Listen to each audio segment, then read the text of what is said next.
اعوذ باللہ من الشیطان الرجیم بسم اللہ الرحمن الرحیم رب اشرح لی صدری ویسر لی امری واحلل عقدۃ من لسانی یفقہوا قولی۔ حیات الصحابہ رضی اللہ تعالی عنہم، حصہ اول، دعوت کا باب۔ حضرت ابو بکر صدیق رضی اللہ تعالی عنہ کا مشقتوں کو برداشت کرنا، دوسرا حصہ۔ حضرت ام خیر اور حضرت ام جمیل دونوں ٹھہری رہیں، یہاں تک کہ کافی رات ہو گئی اور لوگوں کا چلنا پھرنا بند ہو گیا۔ پھر یہ دونوں حضرت ابو بکر رضی اللہ عنہ کو سہارا دیتے ہوئے لے کر چلیں، یہاں تک کہ حضور صلی اللہ علیہ وسلم کی خدمت میں پہنچ گئیں۔ حضور صلی اللہ علیہ وسلم ابو بکر رضی اللہ عنہ کو دیکھ کر ان پر جھک گئے اور ان کا بوسہ لیا، اور سارے مسلمان بھی ان پر جھک گئے اور ان کی طرف متوجہ ہو کر اور ان کی یہ حالت دیکھ کر حضور صلی اللہ علیہ وسلم کا دل بھر آیا۔ حضرت ابو بکر رضی اللہ تعالیٰ عنہ نے کہا، اے اللہ کے رسول صلی اللہ علیہ وسلم، میرے ماں باپ آپ پر قربان ہوں، مجھے اور تو کوئی تکلیف نہیں ہے، بس اس فاسق نے میرے چہرے کو بڑی تکلیف پہنچائی ہے، اور یہ میری ماں ہیں جو اپنے بیٹے کے ساتھ اچھا سلوک کرتی ہیں، اور آپ بہت برکت والے ہیں۔ آپ میری ماں کو اللہ کی طرف دعوت دیں اور ان کے لیے اللہ سے دعا کریں، شاید اللہ ان کو آپ کے ذریعے آگ سے بچا دے۔ پھر حضور صلی اللہ علیہ وسلم نے ان کے لیے دعا فرمائی اور ان کو اللہ کی دعوت دی، اور وہ مسلمان ہو گئیں، اور صحابہ کرام رضی اللہ تعالی عنہم حضور صلی اللہ علیہ وسلم کے ساتھ اس گھر میں ٹھہرے رہے، اور ان کی تعداد 39 تھی۔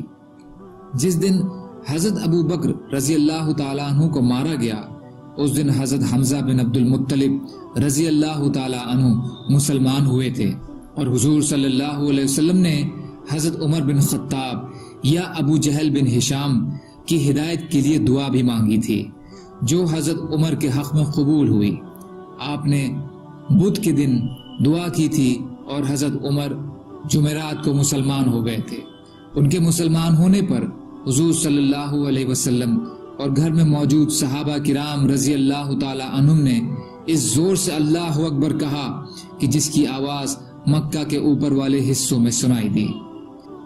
حضرت ارقم رضی اللہ تعالی عنہ کے باپ اندھے کافر تھے، وہ یہ کہتے ہوئے باہر آئے کہ اے اللہ، میرے بیٹے اور اپنے چھوٹے سے غلام ارقم کی مغفرت فرما دیجئے، کیونکہ وہ کافر ہو گیا، یعنی انہوں نے اسلام کا نیا دین اختیار کر لیا ہے۔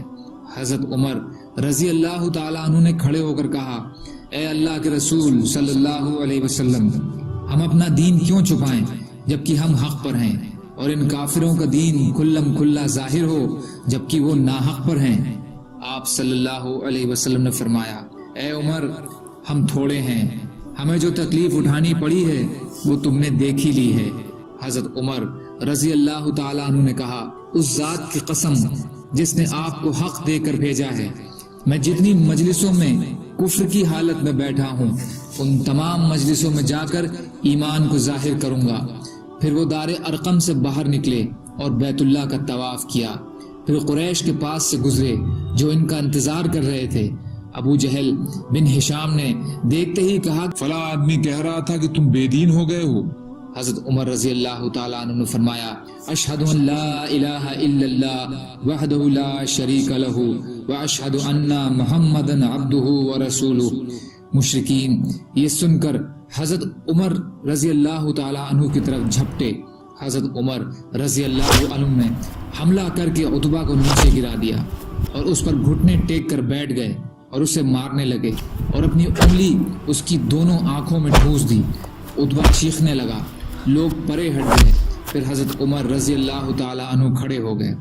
جب بھی کوئی سورما آپ کے قریب آنے لگتا تو آپ قریب آنے والوں میں سے سب سے زیادہ عزت دار آدمی کو پکڑ لیتے اور اس کی خوب پٹائی کرتے، یہاں تک کہ سب لوگ حضرت عمر سے عاجز آ گئے، اور وہ جن مجلسوں میں بیٹھا کرتے تھے ان تمام مجلسوں میں جا کر انہوں نے ایمان کا اعلان کیا، اور یوں کفار پر غالب آ کر حضور صلی اللہ علیہ وسلم کی خدمت میں واپس آئے اور عرض کیا کہ میرے ماں باپ آپ پر قربان ہوں، اب آپ کے لیے کوئی خطرہ نہیں ہے، اللہ تعالیٰ کی قسم میں جتنی مجلسوں میں کفر کی حالت میں بیٹھا کرتا تھا ان تمام مجلسوں میں بے خوف اور خطر اپنے ایمان کا اعلان کر کے آیا ہوں۔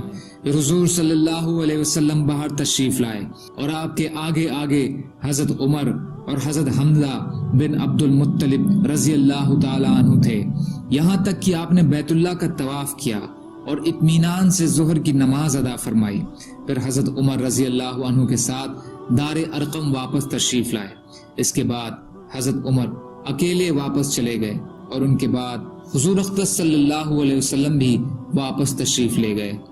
صحیح بات یہ ہے کہ حضرت عمر رضی اللہ تعالی عنہ نبی صلی اللہ علیہ وسلم کی نبوت کے 6 سال بعد اس وقت مسلمان ہوئے تھے، جبکہ صحابہ کرام رضی اللہ تعالی عنہم ہجرت فرما کر حبشہ جا چکے تھے۔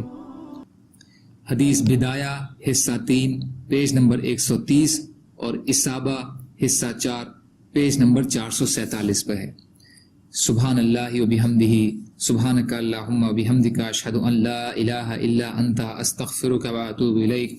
سبحان ربک رب العزت عما یصفون وسلام علی المرسلین والحمد للہ رب العالمین، برحمتک یا ارحم الراحمین، لا الہ الا اللہ محمد رسول اللہ۔